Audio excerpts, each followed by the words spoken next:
Ka nisur në Shkodër procesi i vlerësimit të nivelit të riskut në institucionet arsimore, një analizë e detajuar që synon identifikimin e rreziqeve të mundshme dhe marrjen e masave parandaluese për rritjen e sigurisë në shkolla. Drejtoresha e Zyrës Vendore të Arsimit Parauniversitar në Shkodër, Brisela Kadia, tregon se ky është viti i dytë që zhvillohet ky proces. Vlerësimi përfshin një analizë të gjerë duke u nisur nga infrastruktura e godinave shkollore e deri tek elementë të tjerë që ndikojnë në sigurinë e nxënësve dhe stafit. Tashmë procesi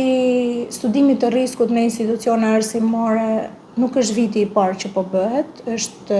viti i dytë tashmë që institucionet arsimore i nënshtrohen procesit të vlerësimit të nivelit të riskut, dhe vlerësimi i nivelit të riskut fillon që nga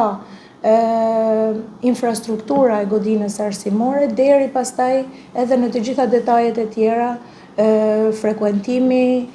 notat mesatare vjetore, pra është një kompleksitet i gjerë i analizës së institucionit arsimor, qoftë infrastruktura realisht, por edhe në pjesën që prek procesin arsimor. Vitin që kalum ne bëm një vlerësim riskut, tashmë do bëjmë një vlerësim të ri, sepse edhe manuali ka ndryshuar në disa pika të tij.